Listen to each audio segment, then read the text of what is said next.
Welcome to today's video, where we will be discussing the essential elements of a successful claim. Whether you're involved in construction projects or any other contractual arrangement, understanding these elements is crucial for presenting a compelling case.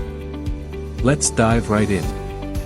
The 4 essential elements of a successful claim can be remembered using the acronym CEES: cause, effect, entitlement, and substantiation. Now, let's explore each element in detail. First up, here is the cause. The cause is the event or circumstance that gives rise to the claim. It could be a delay, additional work, changed instructions, adverse weather, or any other factor affecting the project. Let's look at a case study to better understand this element. The employer has entered into a contract with ABC Construction to construct 85 two-story, detached dwellings. The contract is the FITIC contract for building and engineering works, designed by the employer in 1999 edition. Let's call this contract A. The employer has also engaged a separate contractor to construct the infrastructure for the development, which includes mains drainage, electricity distribution, telephone ducting, roads, pavements, and public landscaping. Let's call this contract B. Now, the 2 contracts A and B are running concurrently, and the engineer is the same party for both contracts. On February 1, 2010, the infrastructure contractor, B, dug out a trench for a road crossing across the road leading to 4 of the dwellings and prevented the contractor, A, from accessing these dwellings. The infrastructure contractor, B, completed the road crossing and backfilled the trench on February 9, 2010. The contractor, A, considers that the lack of access caused by the road crossing delayed his work to the 4 dwellings and that this delay had a direct effect on the completion of the project, and, consequently, he is entitled to an extension of time for this delay. In this case study, the cause was the excavation of a trench by the infrastructure contractor, whom we are considering, B, which ideally restricted A's access to certain dwellings. Identifying the cause is crucial, as it forms the foundation of your claim. Coming to the second element, which is effect. The effect is the direct consequence of the cause on the project. It could involve delays, financial implications, changes in the project timeline, or additional costs. Assessing the effect requires considering time considerations, such as the impact on the project schedule, and financial considerations, such as increased costs or lost opportunities. Let's see how it applies to our case study. The road crossing restricted contractor A's access to the 4 dwellings from February 1 onwards, by preventing vehicles from reaching the houses to deliver the construction materials necessary for progress to be maintained. The status of the individual dwellings as of February 1 was as follows. A. House number 36, reinforcement to the raft foundation was in progress and due to be completed on February 2, 2010. B. House number 38, ready for concrete to be poured on the raft foundation. C. House number 40, block work on the ground floor external walls and partitions was in progress and scheduled to be completed on February 3. D. House number 42, first floor precast concrete flooring beams were scheduled to be delivered and installed on February 1. Clearly, the progress of the affected dwellings was dependent on the delivery of ready-mixed concrete, concrete blocks, cement, sand, precast concrete flooring beams, and other materials to the working areas. However, no other route for such vehicles was available due to other activities and completed construction works in this area of the site. The effect of the excavation of the road crossing by the infrastructure contractor, B, eventually restricted access and halted material deliveries from 1 to February 9, suspending all the construction under contract temporarily. Now, let's do a comparative analysis of the delay and its effect on each individual construction timeline. Appendix A. Current Baseline Program, Appendix B. Impact Baseline Program, House number 36. Reinforcement to the raft foundation was in progress on February 1 and due to be Completed on February 2, 2010. Activity, concrete to raft foundation. Activity start date deferred by 8 calendar days. The concrete gang can only complete one raft per day, and house number 38 was programmed to start prior to house number 36. Thus, concreting for house number 38 took place on February 10, 2010 when the access was reinstated.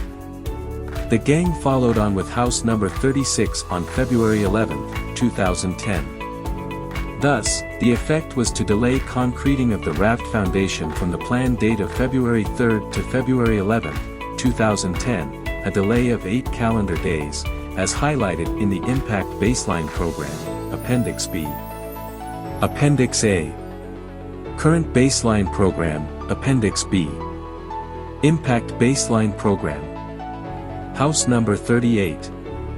As on February 1, 2010, the concrete was ready to be poured to the raft foundation of house number 38. Activity, concrete to raft foundation.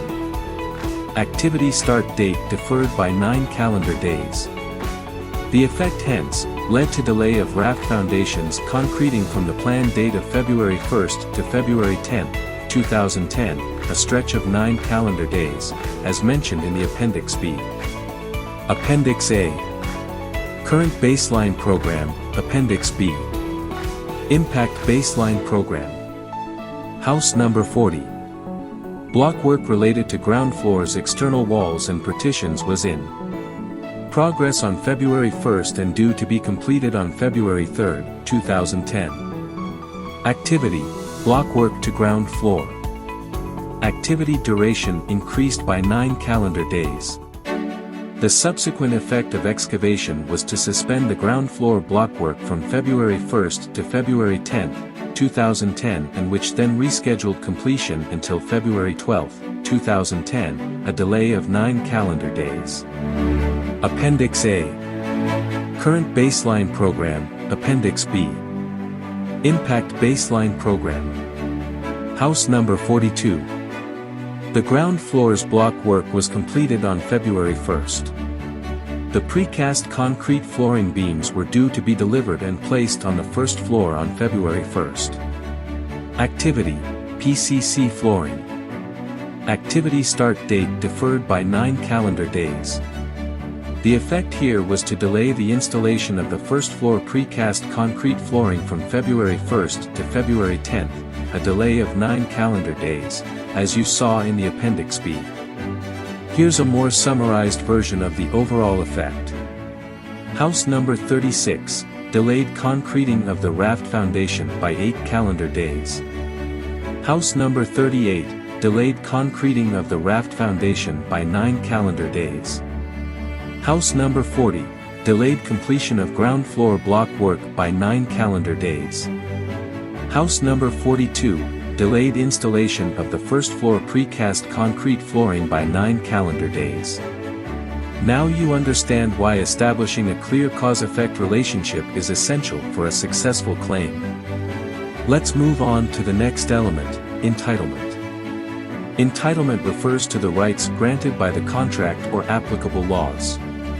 It's crucial to determine if the claimant is entitled to compensation or an extension of time based on the terms of the contract. Let's get back to our case study and see how entitlement applies to it. If we examine FIDIC in connection with our example, we will see that the event upon which our example is based is covered under subclause 8.4, which covers delays caused by the employer's other contractors on the site. That's how you can also figure out your entitlements by reviewing your contract provisions carefully. If you want separate videos related to FIDIC contracts, comment below and let us know. Let us quickly jump to the last element of C's, substantiation. Substantiation is the process of providing evidence and supporting documentation to back up your claim. It involves demonstrating that your assertions, arguments, and calculations are valid and accurate.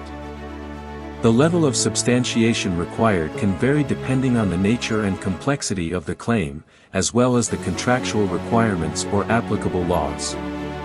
In some instances, claims may be straightforward and supported by readily available evidence, while in others, more in-depth substantiation may be required. In general, it is advisable to provide as much substantiation as possible to strengthen your claim and demonstrate its validity. Robust documentation, such as project records, schedules, correspondence, photographs, and other relevant materials, can significantly enhance the credibility of your claim. This evidence helps establish a clear link between cause and effect, and it supports the calculations and arguments presented. If you encounter challenges in the realm of claims preparation and management, Contract Square is your solution. Contract Square specializes in contract management, claims preparation and management, dispute resolution, forensic delay analysis, preparation of extension of time, project management, insurance management.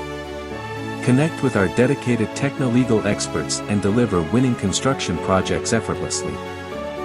Feel free to contact us for any query at enquiries at contractsquare.co +91 990 302 3893.